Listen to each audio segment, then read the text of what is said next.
In my previous life, my boyfriend and my cousin set up a spirit siphoning array for me. They drained my education, career, skills. In the end, my luck was completely sucked dry, and I became a withered corpse, while they, stepping into marriage, became the winners in life. After the rebirth, my boyfriend handed me a milk tea laced with talisman water, smiling as he said, "Bella, just let me have the first authorship of that paper. Once it's published, we'll get engaged." I smiled gently, "Sure.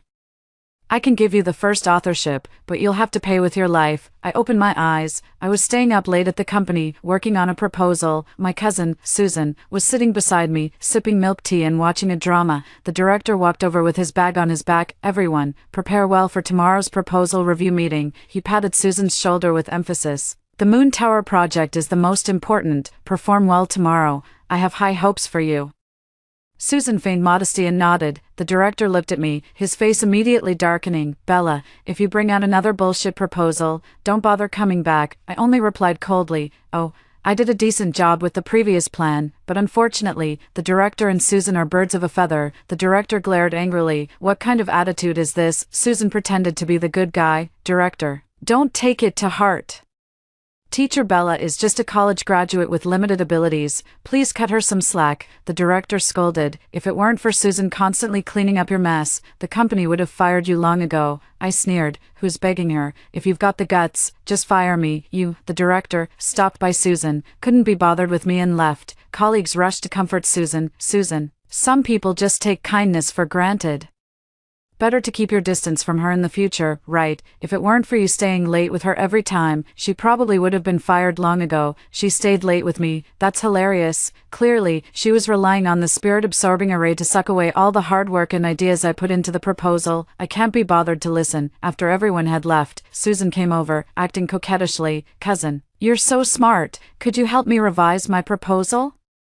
In my previous life, I thought she was my cousin, so I helped her with everything. It wasn't until I was on the verge of death that I realized every achievement I worked so hard for would be effortlessly taken away by her. In everyone's eyes, Susan is a beautiful elite, while I am a useless, worthless college dropout. I didn't even look back. If you know your brain isn't good enough, just quit and stop wasting resources. Susan was taken aback for a moment. "Cousin, I know you're efficient, but I gave up those Fortune 500 companies just to work at the same company as you. Otherwise, with my academic background, I could easily get into any organization better than this one." It would have been fine if she hadn't brought up her academic background. The moment she did, I just wanted to strangle her. Back in our senior year of high school, I used to explain problems to her. As a result, she attended an Ivy League university, while I went to a vocational college. In my previous life, I thought it was because I lacked ability. It wasn't until just before my death, when I found Master Real and became his disciple, that I finally understood. It turned out that my luck and vitality had long been drained by that adulterous couple using a spirit siphoning array. As long as it's mine, whether it's knowledge, plans, or technology, it will be continuously drained away. In the end, to get the company listed, they sucked me dry until I was nothing but a husk. I sneered. "Then go work at a big tech company, with your prestigious degree. Why are you here stirring up trouble? Is it because you're not capable enough, and the big companies simply don't want you?" Susan's expression changed. "From now on, don't talk to me anymore. I'm afraid someone will say I'm trying to cozy up to the top student again." Susan curled her lips. "Cousin, I just wanted you to help me revise my proposal. You don't have to be so selfish, especially since I often help you fend off drinks." In my previous life, I drank until I had a stomach hemorrhage, finally managing to secure the Moon Tower project. Yet, the client insisted they had a good feeling about Susan. Suddenly, the project became Susan's. She stepped over me just like that, getting promoted and receiving a raise. I rolled my eyes, taking a tiny sip and then hiding in the bathroom until it's over. "Is that what you call drinking to fend off the alcohol? What else is there? Just making a few changes. Every time I make a few changes for you, how is it any different from writing it for you? Next time, ask another colleague to make a few changes for you, and see if they don't slap you across the face." Susan got flustered. "Cousin, can't you be a little kinder?" "Susan, have you upset your cousin again? You, always so fond of throwing little tantrums. Hurry up and apologize to your cousin." "My boyfriend, Jason, has arrived." Jason appears gentle and refined, like a piece of jade. Those who don't know his true nature would easily be deceived by him. In my previous life, I believed he loved and protected me. Little did I know, I was merely a human blood bag for him. Susan's eyes welled up with tears. "Brother-in-law, I didn't mean to upset my cousin, I just wanted her help, but who knew she could be so selfish? I saw a flicker of heartache in Jason's eyes. He quickly masked it and smiled. No one is allowed to make our Bella angry, Bella.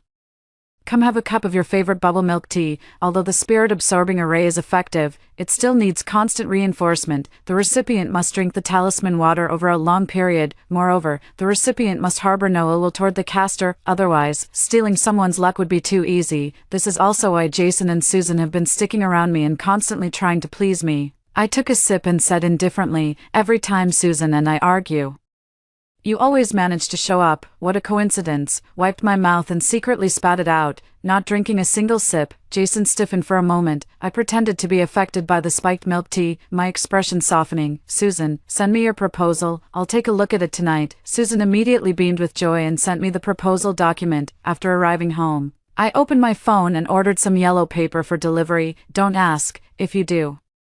It's just that even Taoism has to keep up with the times. Gritting my teeth, I cut 3 fingers before barely managing to draw 9 talismans. The talisman blazed fiercely. In the flickering flames, one could faintly glimpse a phoenix weeping blood. The phoenix's Psi talisman. It was a method I had only grasped just before my death.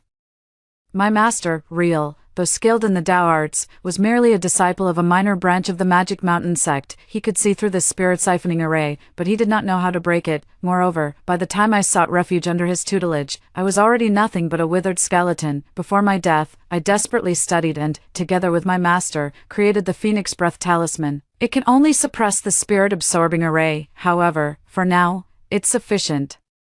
I continued to draw another type of talisman, but this time, it faintly emits a black aura. In an instant, everything was burned to ashes, leaving only a few trails of black smoke. I just cast upon myself a golden lock soul bewildering array. The Phoenix Breath Talisman can suppress the spirit siphoning array. The golden lock soul bewildering array can confuse the user of the spirit siphoning array, make them think the spirit siphoning array is still working, but in reality, it will only backfire. I don't know who the person behind Jason and Susan is, the one who set up the array, but this time, I will definitely drive them out into the open. Early the next morning, the director arrived, his face dark. Bella, last-minute notice. The client will also be attending the meeting. Don't present your proposal, save the time for Susan. I sneered. Why shouldn't I present it? You're so biased towards Susan. What's your relationship with him? The director gritted his teeth. Your proposal isn't even worth a dog's glance, and you want to embarrass yourself in front of the client. How can you even compare to Susan? You didn't even look at it and you're saying mine is no good. What? Do you have X-ray vision? The director was about to scold her again when the clients and executives had already arrived. The last to enter was a handsome man dressed impeccably, who seemed to be nonchalant, but everyone treated him with great respect. I know this person, Bruce, the eldest son of the group. I was also quite surprised that he would attend such a small proposal review meeting for a subsidiary company. Susan moved closer to strike up a conversation. President Bruce, I'm so honored that you actually came today. The man merely nodded and paid her no further attention. Susan felt a bit snubbed, and the meeting was about to begin. After hearing several colleagues' proposals, the clients all thought they were quite good. When it was Susan's turn, the director was very supportive. This is our department's ace, Susan. Her proposal won the National Gold Award last year. Susan stood up with full confidence. Upon opening the proposal materials, she was immediately dumbfounded. This plan only has a few sections. I actually didn't help her write it at all. Susan looked at me in shock. I just kept my head down in the meeting, pretending not to see. Others also noticed the unusual nature of this proposal. The client frowned and asked, is this the proposal written by your company's ace? Susan had no choice but to brace himself and explain, sorry, it might be the wrong version that was sent. Susan usually performed well, and the leaders thought it might have been an accident. The director quickly stepped in to defuse the situation. Then why don't you share your document on the screen? I wrote all the proposals myself, so where did she get a document from? Susan stammered and hesitated. Maybe another colleague can go first. I need to handle something. The client grew impatient. How long will it take? We have to leave soon. We have another meeting right after this. Probably.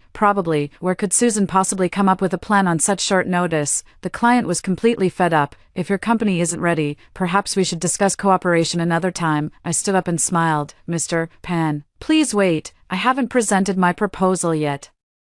Could you spare me 5 minutes? The director had already removed my part from the presentation, so when I stepped forward on my own, he was clearly panicked. Just as the director was about to interject, Bruce gave the client a look, and the client sat back down. Can't just come for nothing. Go ahead and speak. Everyone cast mocking glances at me. In the past, my reports, though logically clear, always seemed rather unimpressive, but this time, I looked full of confidence.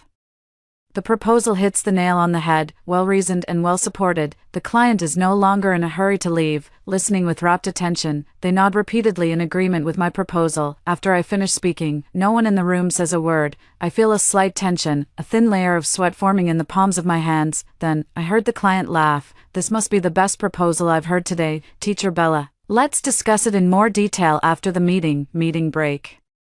Susan humbled himself, handing me a milk tea. Cousin, you must be thirsty after talking for so long. Have a cup of bubble milk tea. I took it and took a sip. Oh, it's been spiked. I already have the aura of the phoenix within me, so why would I fear a talisman-infused drink? But the more they gave me the charm water, the faster the backlash came. Only after seeing me drink it did Susan reveal a calculating expression. Cousin, could you help me clarify? Just say this proposal was a joint creation between us, okay? I raised an eyebrow. How dare you call it a joint creation? Did you write a single word? Cousin, please, I'm begging you, just help me out. Susan might look pitiful on the surface, but deep down, she's probably feeling quite smug. I took another sip before pretending to agree. The meeting continued. Susan beamed with a smile. President Penn, if you have any questions about the proposal, feel free to ask me. President Penn looked puzzled. Teacher Bella explained it very clearly. We just need to discuss the details later. All right, this proposal was co-created by Teacher Bella and me. After the meeting, I'll confirm the details with you. I feigned surprise and looked at Susan. Teacher Susan, you weren't involved in this proposal. Susan's smile froze on her face. She hadn't expected me to turn against her. The Bright Moon Tower is a benchmark project, if she can't secure it. The James family won't be able to help her get promoted either. Susan gritted his teeth, deciding to tough it out to the end. Teacher Bella, have you forgotten? The idea for the proposal came from me. You were just the tool who wrote it. This was outright poaching a client right in front of them. Susan's approach was far too brazen. Both the leaders and the client frowned, but the young Master Bruce in the corner was clearly enjoying the drama with great relish. So no one dared to speak up and stop it. I continued to play along. I don't remember that. When did Teacher Susan ever give guidance? Could you be more specific? Which part was it? Susan was immediately caught off guard and mumbled vaguely, probably the part about property management strategy. I smiled at her and took the paper materials from her hands.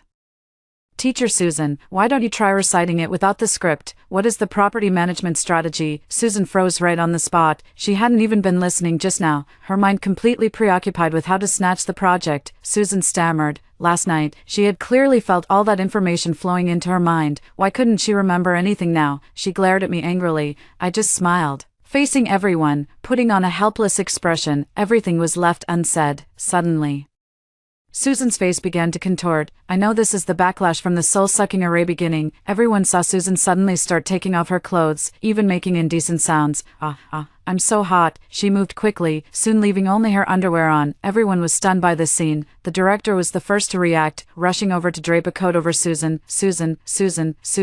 As soon as his coat landed on Susan, it was thrown off. Susan pushed the director aside and, with a seductive smile, rushed toward the client. Director Pan, why look at proposals when you can look at me? The meeting room erupted into chaos. Everyone scattered like a swarm of ants, all trying to avoid Susan. I seized the chaos to deliver a swift chop. Just a second ago, Susan was busy pulling down Pan's pants. The next second, he lay on the ground like a corpse, knocked out cold. Pan, a middle-aged man who had been in the industry for so many years, had never witnessed such a scene. Holding up his pants, he could only stammer out a single sentence after a long pause. I don't like women. The Moon Tower project ultimately landed smoothly in my hands. I tried to leave, but my path was blocked. Looking up, I met a pair of sharp, handsome features. Teacher Bella, his voice is so captivating, but my heart is racing over the handsome man's looks. I remain perfectly composed on the surface. Is there something you need, President Bruce? Bruce just looked me up and down, crossed his arms, and smiled meaningfully. Not bad technique. And then he left, leaving me alone, standing there with a confused expression. Is this praising me, saying the proposal is well written? The company holds shares in Jason. Everyone in the company except me knows that Susan and Jason are involved. Ridiculous. Turns out I'm the only fool. No one dared to tell Jason about the shameless thing Susan had done. I helped Susan request a very long sick leave, secretly. I sent her to a mental hospital and used her phone to text Jason, saying she was going abroad for a vacation. I couldn't let Jason notice anything unusual. In the evening, I arrived at the lab. My advisor was discussing patent and paper matters with Jason. I watched coldly from the sidelines and continued with my experiment. In my past life, Jason had told me, "Bella, what's a woman doing in scientific research? Just stay home and take care of the family. Give me this new technology, and I'll make sure you're happy." So, I gave it to him. He rode the reputation of an IT genius, and his startup company rang the bell on Nasdaq. Then he married Susan. "Since you want it so badly, in this life, I'll let you continue being the IT genius. Let's see if you can handle it. After all, the higher you climb, the harder you fall." The related paper was already written by me earlier, and the advisor submitted it immediately. Jason is the first author, I'm the second author, and the advisor is the corresponding author. As soon as the paper was published, it immediately caused a sensation. One hot search after another kept popping up. Jason was also invited by multiple media outlets for interviews. He was already good-looking to begin with, and now with the title of IT Genius added, he directly became the new top idol.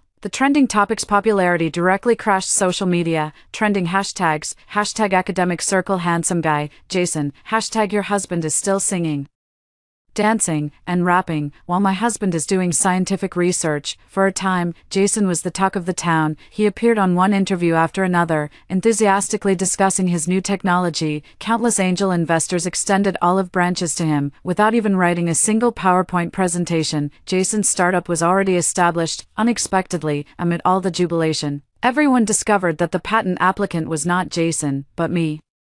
According to the first-to-file principle in patent law, even if the true inventor was Jason, the patent would still become mine. In an instant, public opinion exploded. Jason's fans went ballistic, doxing my social media account. Beneath those few pitiful posts, a sea of human linguistic artistry unfolded. Stealing with such skill, even anyone would be ashamed. You can steal a patent, but you can't steal ability. I declare, if you and Satan both fall into the water, I'll save Satan.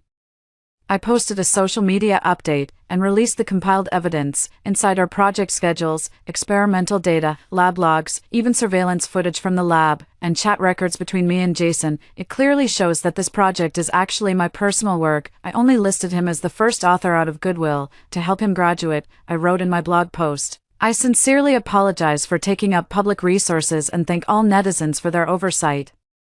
I should not have listed someone else as the first author for my own paper. I will proactively contact the journal to withdraw the manuscript. Jason's fans are furious. They simply refuse to believe that the handsome IT genius was actually the thief, but the evidence is right before our eyes. There are even die-hard fans who actually went to watch the lab surveillance footage spanning several months. The number of times Jason was spotted in the lab could be counted on one hand. And Jason had previously stated unequivocally on various programs that he was the original creator. Fans kept tagging Jason, but Jason's social media was as silent as death. Soon, another new piece of gossip broke out. Fans have uncovered that Jason and I are not only from the same school but also lovers. Now the fans are ecstatic, starting to whitewash. To be honest, Bella only went from a junior college to a bachelor's degree, and her master's is part-time, statistically speaking.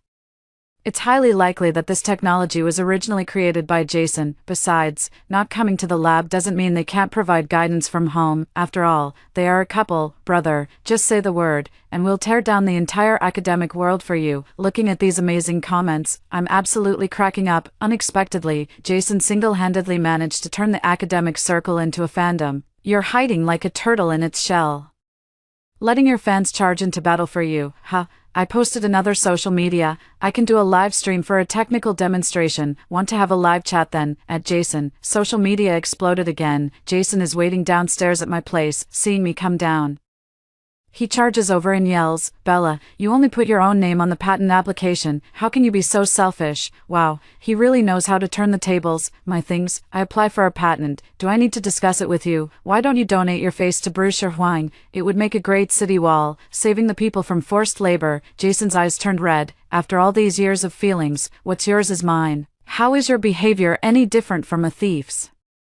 I slapped him directly. You're insane. Are we even married? Let me tell you, you're not even worthy of tying my shoes. We're breaking up. Jason grabbed my hand. What gives you the right to break up with me? Have you forgotten who stuck by you? A junior college girl, through thick and thin. Damn it, who is it that caused me to only get into a junior college in the first place? Get lost. Jason probably doesn't want to offend me right now either, so he softened his tone again. Bella, stop making a fuss. If you had told me in advance, I wouldn't have gone on the show. Bella, I promise, once this matter is over, we'll get engaged. Okay, bro, you don't actually think this is a reward for me, do you? Do you want this kind of blessing? Since you're so shameless, I'll give you another trick. I pretended to be very hesitant. Jason, you wouldn't lie to me, would you? Jason was overjoyed. Don't worry, Bella. You know how I feel about you. He took out a cup of bubble milk tea.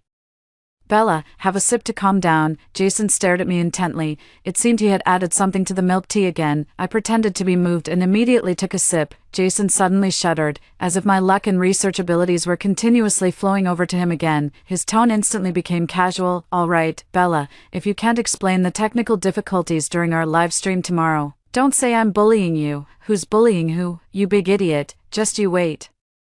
I arrived early at the live stream room to do my makeup. This live stream generated a lot of buzz. Not only were there curious netizens, but also industry professionals. The makeup artist's sister came over to do my makeup and said with a smile, "Wow, your skin is really good. Ever since I used the Phoenix Breath talisman to block the spirit siphoning array, how could my skin not be good?" I had just styled my hair into a high ponytail. Soon, there was a commotion all around. Jason arrived, bringing a large stack of milk tea with him, which he distributed to the staff present. Then, with a beaming smile, he brought one over and handed it to me. Bella, your favorite, taro boba, once yesterday, and again today. Good lad, you've got a double safety net. I drank it right in front of him, and sure enough, it was talisman water again. Jason's smile grew even wider. Probably feeling the research experience flooding in once more, he felt even more at ease in his heart. The live stream began soon. This broadcast actually had tens of millions of viewers watching together. The two of us sat facing each other, facing the camera. I first smiled and greeted everyone. Wow, Bella is actually so good looking, just a bit haggard, like a bald-headed researcher. Good looking or not, still a thief. Who's the thief isn't certain yet. Fans upstairs, don't be too obsessed with men. I smiled slightly. Then I'll start first. I took out all the materials and explained the background, technical value, and details, excluding confidential parts, of this technology. I even mentioned the dream I had while tackling the key challenges. At the time, I was consistently designing it as a chain structure, but after dreaming about my idol Sarah at night, I switched to a ring structure, and it actually worked. The comments below were utterly confused. Why do you have to change the loop just because you dreamed of Sarah? Someone quickly answered him below, because Sarah is a zero. Haha, Goddess Bella, you're so funny, you're risking your life. I believe this is definitely the real journey of a girl in tech. I look at Jason. I'm done. I deliberately made a mistake just now. Can you tell where it was? Jason cleared his throat, about to speak with full confidence. Suddenly, he got stuck. Visibly, a cold sweat broke out on his forehead. Just moments ago, he had clearly spotted an error in the formula. Why couldn't he recall it now? No matter how hard he tried, he stammered. Let me explain first. I'll point out the mistake after I finish. I raised an eyebrow toward the camera, feigning helplessness. All right, Jane the genius, go ahead and speak. Jason's mind went blank, and she could only brace herself and start reading the materials, as if reciting a text. The comment section began to chatter. Folks, I'm so bored. I feel the same. Who understands? I'm already playing with my fingers. Who's got some gossip? Let's liven up the atmosphere. Soon, a netizen claiming to be Jason's high school classmate shared an old piece of gossip. Did you know, Jason was with Bella's cousin, Susan, during his first and second years of high school, and only got together with Bella in his senior year. The academic world's issue one, falling for whoever he sees. Another netizen commented, your information is way out of date.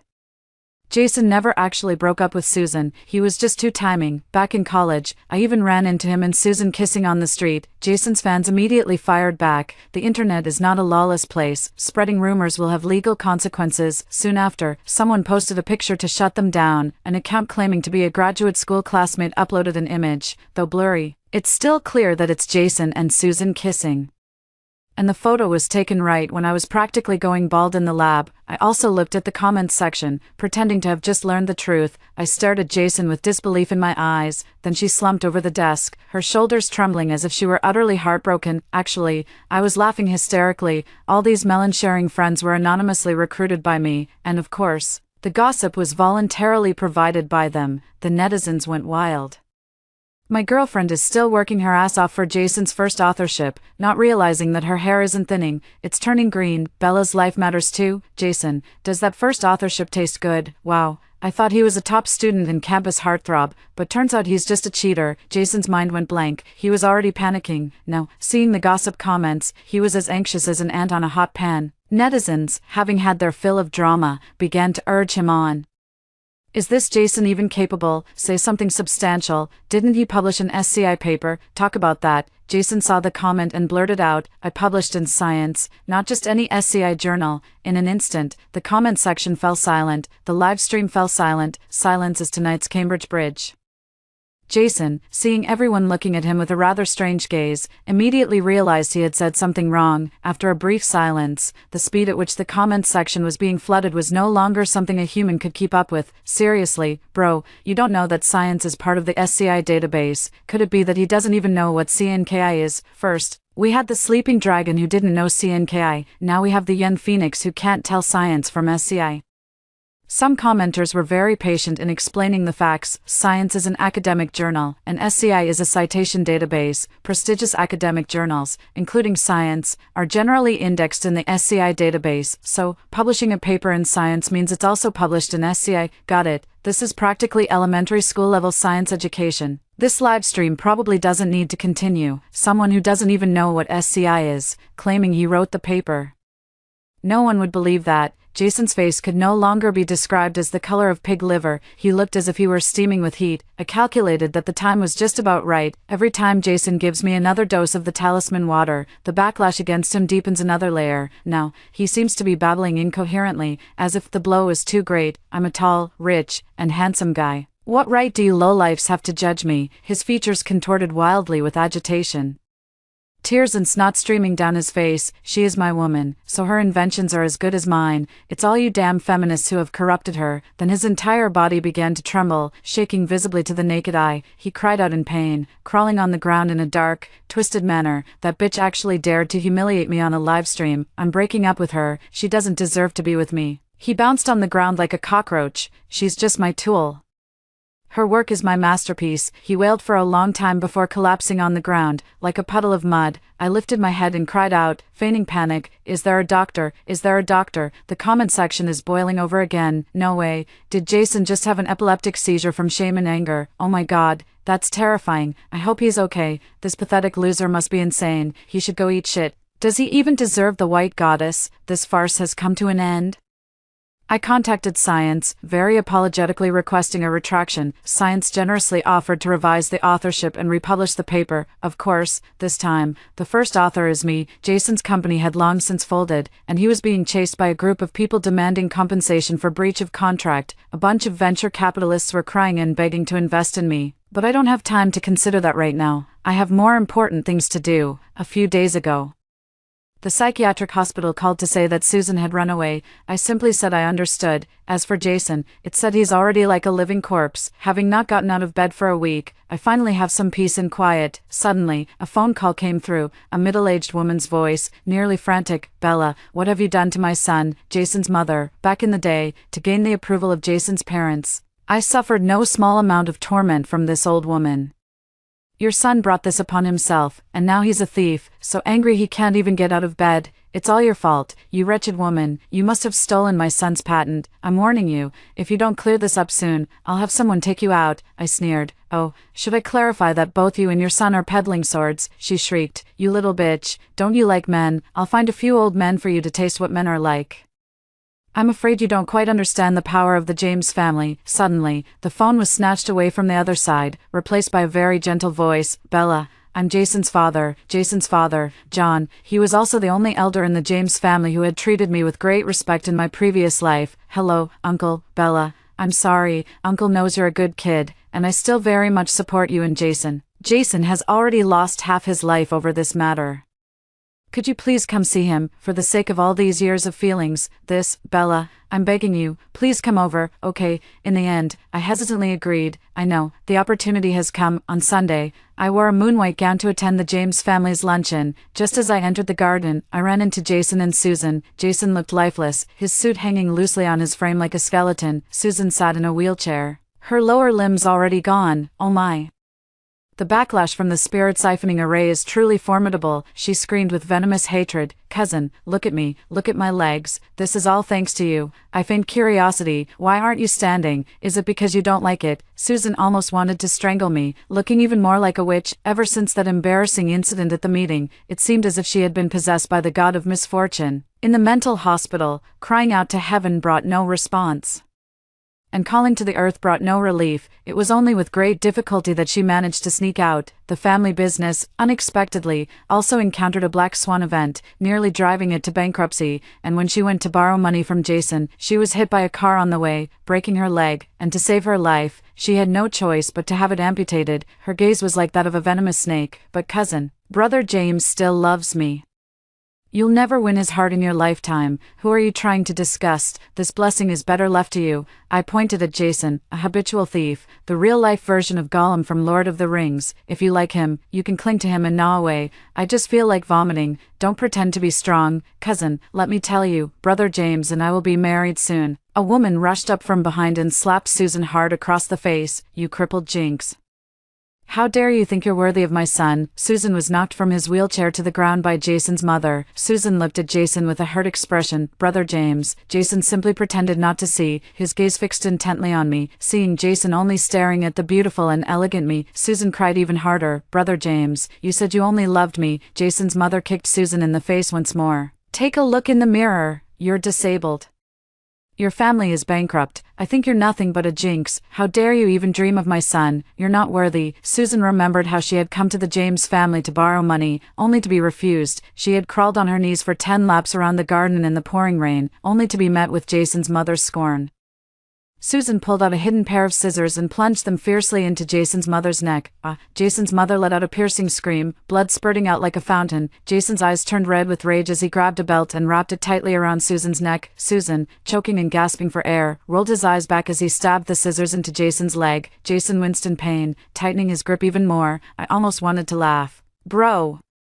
Instead of calling an ambulance for your mom first, you're calling Susan, truly a model of filial piety. I couldn't be bothered to deal with their dog-eat-dog squabble, so I turned and walked away. In the banquet hall, the music was enchanting, and glasses clinked in a lively exchange of toasts. The moment I stepped inside, everyone stopped what they were doing and stared straight at me. John pulled me up onto the stage. Ladies and gentlemen, please extend the highest respect to Miss Bella, who is present here today. Everyone's smiles were eerily on the verge of overflowing. They bowed to me with a strange gesture I had never seen before, their fingers interlocked and pressed against their foreheads. It resembled both an inverted cross and an axe. Then they prostrated themselves on the ground, slowly rose again, and began to dance wildly. The music grew fervent and frenzied. John pulled me along, dancing intricate steps. My gaze gradually grew unfocused. I didn't know when everyone had stopped. John affectionately held me close. Good girl, come with me. Yet I remained motionless, my gaze instantly clearing as I chuckled softly. Mr. James, your soul siphoning array is truly a masterful technique. John's hand froze. He seemed not to have expected that I still possessed independent consciousness. Then, he pursed his lips and smiled. You really do have some skill. I didn't answer him, merely reaching out a hand to destroy the talisman behind me. He gave it to me just now while we were dancing. John smiled. So you're a descendant of the Magic Mountain Three Ghosts branch. No wonder you have such skills. So my master is from the Three Ghosts branch. I'll have to tell him when I get back. But to come alone with just these tricks, you're being far too overconfident. Before the words even finished, a sinister magical artifact was raised into the air by him, a tantric artifact. The Flesh Lotus, a malevolent object crafted from human beings. I couldn't help but draw a sharp breath. Taoist arts, yet using tantric artifacts. John, in the end, are you a Taoist or a Buddhist? My hands swiftly formed seals, and the attack talismans flew out one after another. The Flesh Lotus effortlessly extinguished each of my talismans, one by one. Naturally, it is both Tao and Buddha. John was extremely relaxed. You're nothing but a turncoat who serves two masters. I snorted coldly and immediately revealed my trump card, the Thunderous Sky Talisman. I unleashed a relentless barrage of attacks directly at John. Soon, they were all shattered by him. My face turned deathly pale, immobilized in place by the binding talisman. Little girl, I originally just wanted to drain you dry, but since you have such abilities, why don't I offer you as a sacrifice to the demon god? My son and everyone present will absorb your fortune and receive the demon god's protection. I sneered. Sacrifice? What kind of feudal superstition is this, God? Where is this god? Good girl, you've simply not lived long enough. If you were an old-timer like me, you'd understand just how utilitarian humans can be. If sacrifices truly serve no purpose, how could people have been rushing to perform them for thousands of years? He smiled as he turned me around. Since you don't believe it, then see for yourself. In the hall, a platform had risen from the ground at some point, unnoticed. On the platform was a fiercely burning demonic eye. It stood as tall as two men. It suddenly opened wide, staring straight at me, as if it wanted to tear me apart and devour me. Wow, even scarier than in the Lord of the Rings movie. My heart nearly jumped out of my throat. I screamed hysterically. No, a group of people burst through the door. Bruce and my master, Real, led a group of Taoist priests, moving in perfect unison. Dozens of talismans shot toward the demonic eye. With a thunderous roar, the demonic eye erupted. Its flames swelling dozens of times in size, Bruce rushed over in a single stride and released me from my immobilization. I immediately retreated far away. Bruce had brought not only the alchemist but also a large group of thugs. No one in the hall dared to make a move. A group of Magic Mountain Taoist priests, each displaying their divine powers, unleashing all their talismans. Bruce commanded among them with calm composure. A grand formation woven from talismans spun wildly in the air. With an aura capable of annihilating heaven and earth, it slowly pressed downward. Finally, the demonic eye's fiery light was completely extinguished. Only a circle of sealing remained on the platform. Bruce, quick of eye and deft of hand, shrank the seal to the size of a palm and tucked it into his sleeve. The remaining people swiftly cleaned up the battlefield, clearly all seasoned veterans. My master had no time to spare for me. His attention entirely focused on Bruce's hand seals.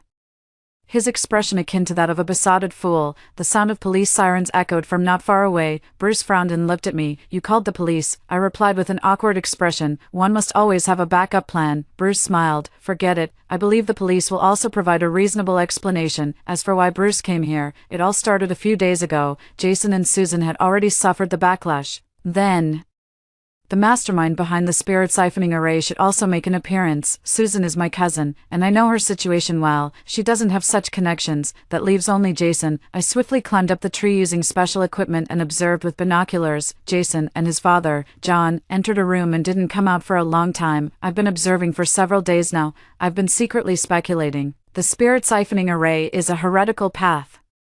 So either that sinister practitioner is hiding in the dark room, or that sinister practitioner is Jason's father, John. No wonder he's been so polite to me. It's highly likely that he is the mastermind behind the spirit siphoning array. Thinking of this, a chill ran down my spine. As I was pondering, the figures of the two reappeared in the telescope. Suddenly, John seemed to sense something. His eagle-like eyes stared directly toward my direction. I was so startled that I nearly fell from the tree. I quickly grabbed the trunk beside me, but another large hand steadied me firmly. The person was dressed in combat gear and seemed to have no ill intentions, effortlessly carrying me as he leaped down from the tree. We hurried all the way to a hidden spot. Don't be afraid, it's me. The other person removed their mask. Bruce's sharply defined face, under the dim moonlight, was astonishingly handsome. But, young master, I wasn't afraid either. I thought to myself, Mr. Bruce, what are you doing here? Dressed like a special forces soldier, all wrapped up tightly, and holding a compass. Because of the sudden movement, a yellow object peeked up from Bruce's pocket, looking very much like a talisman. I was somewhat surprised, encountering a fellow practitioner, and was momentarily speechless. Fellow Taoist Bruce, is your master God? Bruce's face visibly darkened for a moment before he spoke. I am a direct disciple of Magic Mountain, here naturally to vanquish demons and uphold the Tao. He curled the corner of his lips, seeing that I was also dressed in special forces gear, his tone teasing. Fellow Taoist Bella, what brings you here? I quickly considered for a moment and decided to tell the truth. I've been hit with a spirit draining array cast by Jason and Susan. I've temporarily suppressed it for now. I know, your phoenix, it's quite well drawn. Bruce nodded. I was startled. How did he know? Then I remembered. After that small review meeting last time, Bruce said to me with a meaningful look, a clever technique, so he had already noticed something was off back then. But I still don't know who set up the spirit-absorbing array. It was John. How did you come to know? Fellow Taoist Bruce.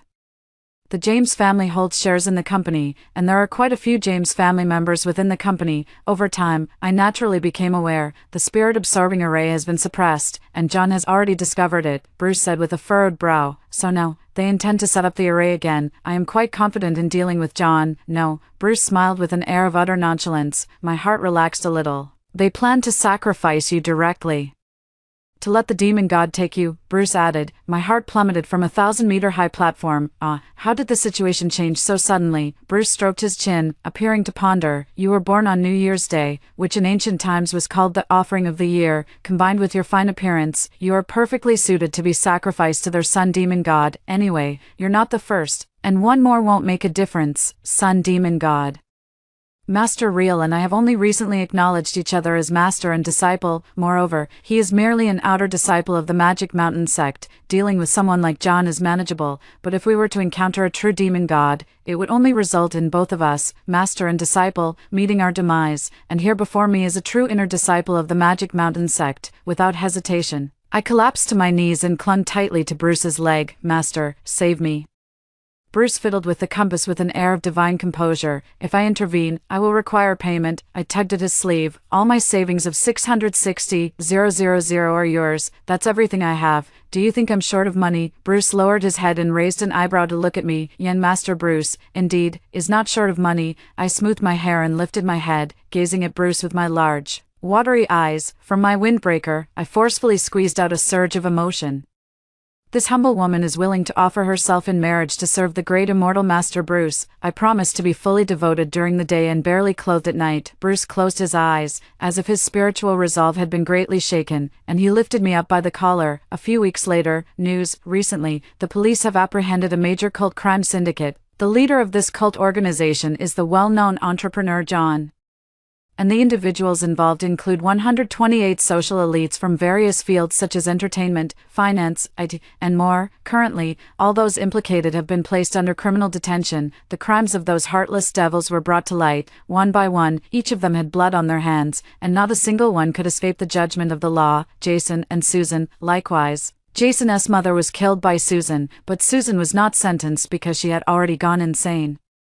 She even began boiling her own severed limbs, claiming they would grow back, and was eventually confined to a mental institution. In the detention center, Jason had become emaciated beyond recognition, looking half human, half ghost. The internal organs are already failing, weeping bitterly before me while spitting out a few mouthfuls of blood. The demon god was sealed, and the soul-sucking array had long been undone. The fortune he took from me will rebound upon him twofold. Bella, for the sake of our past affection, help me hire the best lawyer. If I can still get out, we'll get married right away. Okay. I was so angry I laughed out loud. How utterly clueless is this idiot. Jason, I always knew you were stupid, but I never imagined you could be this stupid. Do you really think I would marry a murderer like you? I stood up, my eyes filled with nothing but mockery. Get ready to face the firing squad. You scum, with a carefree turn.